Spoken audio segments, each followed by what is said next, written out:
everyone. Hey, welcome to the Language Up series. My name is Amy Lancy. I am a communication consultant and I love helping business owners speak their audience's language. It is my firm belief that, when we're not able to market or sell something, it's because either we're reaching the wrong audience, we don't have the right message, or it's basically a language barrier. So that's why I wanted to talk about all these different languages that exist all around us. It's not just by countries, it's by industry and expertise and experience. And I have my good friend Justin Struble here, who I'm just gonna let him introduce himself. Justin, thank you for being here. And so if you could just introduce yourself and tell us a little bit about what you do, that would be awesome. Yeah, thank you, Amy. Thanks for having me. I'm Justin Struble. I'm a certified financial planner, and I do financial planning, which is a little different than just investments. But the short version is I am one of those financial guys.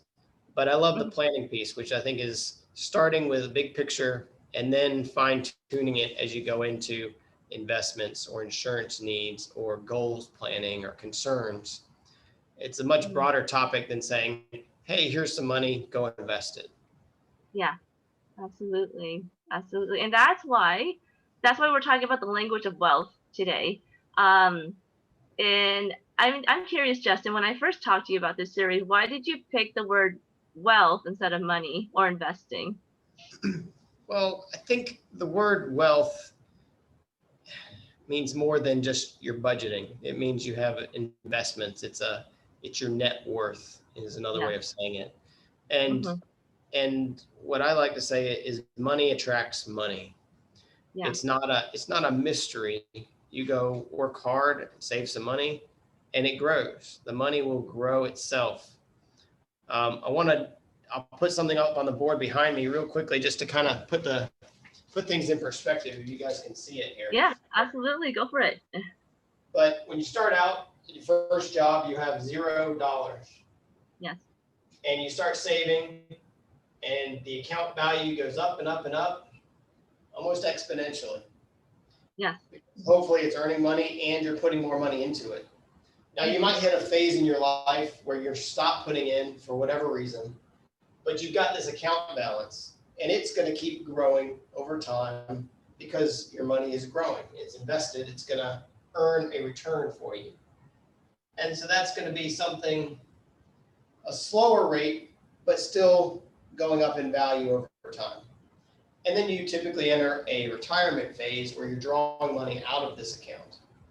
Now, that can do a few different things. One, maybe it holds steady and you just kind of take the interest off of it, the earnings each year. Maybe this account is designed to draw down to nothing by the time you retire or by the time you pass away. Or maybe you're not taking a lot out because you saved a lot or you have other income, retirement income, and the account actually continues to grow just at a slower rate because you're taking out a little bit less than it earns, and over time it keeps growing. Now, one mistake people make with their wealth is they hit this plateau phase, but they hit this plateau before they ever have any money. What I mean by that is they don't ever save money to let money work for them. Money attracts money. That's why it grows up from here to there. But if you don't have any money, there's nothing to grow. And that's one of people's biggest mistakes is money eludes them. They can't get their hands on enough of it to make it meaningful because they've gotten this plateau phase when their balance is zero or near zero. And you really have to have this accumulation. Now, another way of looking at this last phase of retirement, this can also be somebody inherits money and they draw down very quickly in some cases, or they're still very tight with their budget and they maintain that inheritance or they actually grow it from there. There's a few ways. These are three kind of phases of wealth. And most people get stumped because that plateau phase actually comes at first and they may go for 20 years of working without ever saving enough to really start building it up. But anyway, that's kind of the context of wealth and why I thought that was a valuable word and term for today was really to set that apart from investing or just money, because money would naturally lead to budget conversations. Yeah. No, no, that makes complete sense. And by the way, everyone, I just wanted to note that the lines on the graph, they're slightly messy on on the Y and the X axis, not because of Justin, but because I asked him to do that because it was hard to see on camera. So I just wanted to make a note that was my fault and not Justin's fault. But essentially, do you feel like when people know the language of money, the language of wealth, that it helps them to get over that plateau?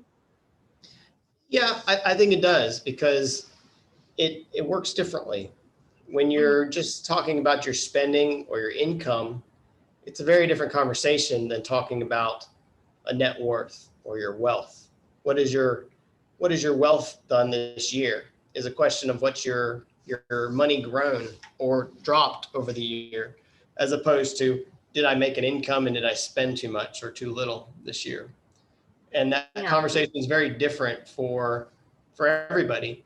But having that conversation of wealth, whether it's with yourself, with a spouse, with an advisor, is a very different conversation than having the conversation of, hey, did I have a job? Did I make money? And did I spend too much or not enough or the right amount on things last year? That's more of a cash flow money question, as opposed to wealth, which is really a conversation and a perspective on this money is working for you. You don't have to work at all this year for your money to work for you. That's a unique concept that most people don't really appreciate until they've actually gotten some wealth. I like that. So could you say that wealth is the point when money is working for you? Yeah, it really is. Okay. It's like having an employee that's working and you're profiting from their efforts. Your money is an employee. Your wealth is an employee that goes to work in the market. And just like employees, some of them don't earn you a profit that year, Mm. while others hopefully do. And on average, they should. You're going to have some bad years in the market where your wealth goes down. But over the long term, your wealth will go up because your wealth is working for you like an employee. Yeah. So what's the cost of someone not knowing the language of wealth if they're just trying to make investments without doing their homework, without not really knowing what they're doing? What are the costs of that, and what are the benefits of, understanding the language, and also seeking out people like you who do know the language of wealth? Well, you miss this phase where you Hmm. you have this accumulation phase at the beginning where you go from Yeah. zero to whatever. And missing that means wealth is going to evade you until you put the money away. Because the beautiful thing about wealth and thinking of it like an employee is you give it time. And if you own a company, time, if it's a profitable company, is going to make the company bigger and bigger and bigger. Same thing with wealth. And the only way to get a noticeable amount of wealth is to start saving it. And it'll evade you if you're not saving it when you can. It's easy to go spend every dollar of our paychecks, but accumulating wealth takes the discipline, but it also takes time. And you have to have that time to work for you. Absolutely. So when you're speaking to a prospective client, I mean, are there any key words or key phrases or language indicators that you look out for to see whether or not they are already fluent in the language of wealth, or if they are just starting out? Yeah, there's a lot of minor differences, but somebody who doesn't have wealth Hmm. is often going to use words like fearful, you're scared of the market, Wow. or I can't afford to buy that, Hmm. or this is risky. Whereas somebody who has wealth and has that wealth maturity to them doesn't say fear, it's an opportunity. Those years when your wealth goes down, those are opportunities to say, let's take advantage of a down market and buy things while they're on sale. That perspective. Instead of risky, say long term. Things aren't very risky in the long term, they're risky in the short term. And if you have wealth that's working for you long term, things aren't risky. It's just a matter of perspective. and can't afford, I would always try and replace that phrase with not necessary. It's like, I can't afford that car. Well, I don't need that car. It's not necessary. And that's the reason why I'm restraining myself, not because I don't have the money. Because if you have the money, if you have the wealth, saying can't afford doesn't make any sense. It's like, of course you can afford it. You've got $10 million, but it's not necessary. And that's the discipline, the self-discipline of saying, yes, it's not that I can't afford it. It's just not a necessary expense. And that's why I'm restraining myself. Those are kind of a few phrases that just jump out and say, think about the words you use and how you think about money and wealth, because it really does, it goes back into your psyche on how you actually act and react to the world. Yeah. No, I love how you phrase what wealth is, and it's and the words that people use when they don't have wealth versus when they do have wealth. And I think that I mean, not only were you able to put in words that wealth is about making money work for you, but you're able to very very concisely talk about how wealth is a discipline, um, how it really comes down to how you use your words, how you and your words are a reflection of how you view yourself and how you view wealth and money. So that was really insightful. Well, thank you for Thank you. that. Yeah. Now, a question I had is, if I were an established business owner who was looking to sell my business in 10 years to retire, what are 5 key concepts and terms I should study and look into? Just off the top of your head. And if you don't have that, that's okay. No, that's all right. One of my favorite phrases, and everybody's heard cash is king. Well, I like the phrase, cash is king, but cash flow is queen. Oh, You okay. got to have the king and the queen. You got to have that. the cash and you have to have the cash flow, especially in a business. Beginning with the end in mind, if you're going to retire in 10 years, well, what does that look like 10 years from now? And timing is everything. You want to strategically plan that exit, and you don't want to get blindsided by a bad market or a bad economy, or, oh, it's been 10 years. Now, who do I sell it to? That's not what you want to realize 10 years from now. Begin with the end in mind. And then one big mistake, which I don't know if this is a phrase or, but the concept of a business owner naturally gets comfortable in their business with the risk, with the volatility of that business. And they're more likely to be far more comfortable with it than the future buyer may be. And as a business owner, if all of your wealth is accumulated inside of your business, you need to start thinking about, how do I diversify my assets? How do I diversify my income? And keep your options open, diversify your options. Because you've got to ultimately retire and step away from this one income source, this one asset, and you want to get diversified. And the sooner you can start hedging your bets against this one thing, the safer you're going to be, the more confident you should be in that 10-year goal. I don't know if those are the few concepts or terms. No, I mean, that's great. Yeah, that might have been 5. It's around 5, right? I think the word diversify, I know what that means in finances, but if you could just back up for a second to just define what diversify means from your standpoint. Yeah, diversify means multiple sources in this sense. It's the same concept of having a 2-income household is a more secure household than having a 1-income household. Yeah. Having 20 stocks is more diversified and better than owning 1 stock. While even that 1 stock may be the greatest stock there is, it brings a lot of risk that affect just that 1 stock. Same thing with income sources. It's nice. I love to see clients who have 2 Social Security checks. Maybe they've got a pension, maybe they've got an annuity, and they've got investable assets. Well, now we can turn on and off these spigots of income And it gives that client a lot of comfort that, yeah, things can go wrong. The investments might not do well, but we still have 3 or 4 other sources of income that are paying out guaranteed or predictable incomes. And we can always catch back up with the other one. And it gives us that flexibility where your whole lifestyle doesn't get devastated just because one thing goes wrong in one aspect. For a business owner, they put all their eggs in this one basket. And by all means, watch that basket, but think about putting eggs in different baskets and say, hey, I want this chicken to hatch over here. I want this one, because you don't want to drop that basket that's got all your eggs in it. Figured. Yes, yeah, that totally makes sense. So basically, what wealth really comes down to is really understanding how to make your money work for you.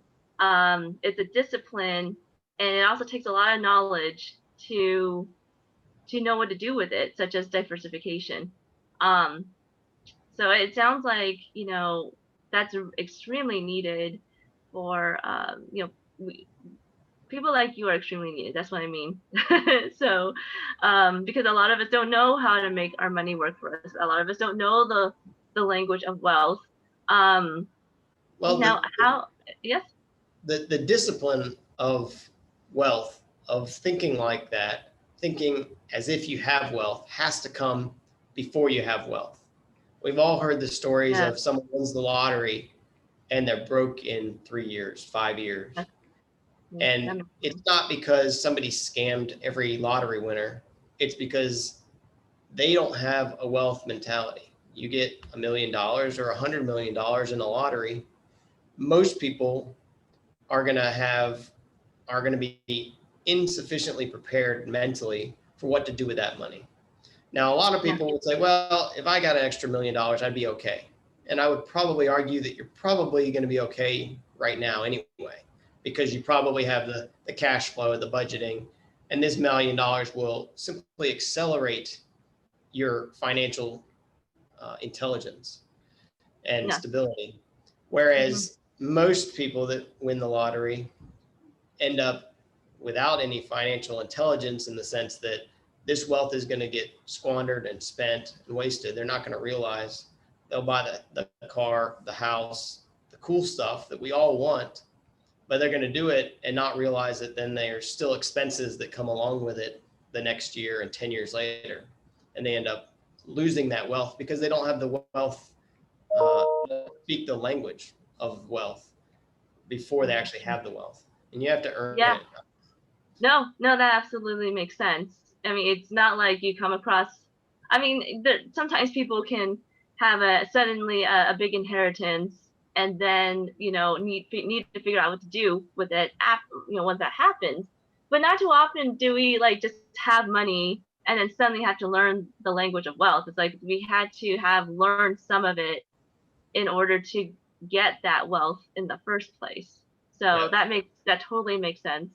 Now, Justin, we're kind of at the end of our interview, but how does your core products and services help your clients with the language of wealth, and how can people connect with you? Yeah, the planning concept is encompassing of not just wealth or wealth management. It also covers your insurance risks, the cash flow, but that wealth conversation can be built into a client relationship over time. And certainly if there's a learning curve that needs to be taken, that's part of my job as a planner, is to say, hey, Amy, this is where you are. This is where you are. I want to paint that picture and create those disciplines in your mind of this is what you should be doing. This is how you can get there. So that when you do have the wealth, you have you speak the language of wealth, so you actually keep that wealth and not squander it. As far as contacting me, Justin at BSG Advisors is my email. That's with an ERS. My favorite phone number is 844-MY-FIXER. That's I love that. 844-693-4937, or go to our website, bsgadvisors.com. And I'd love to just have that first conversation with anybody. And they don't have to become a client. They might just have a couple questions and want some feedback just to bounce it off of somebody. And I'm happy to help and would love to make them a client someday as well. I love that, and I can see how you can really help them to translate what is the language of wealth. That's right. So thank you so much, Justin. Everyone, reach out to Justin if you have questions as to how to learn the language of wealth or what to do with your own wealth. And please tune in for more language of interviews just like this. All right. Talk to you then. Thank Bye. you.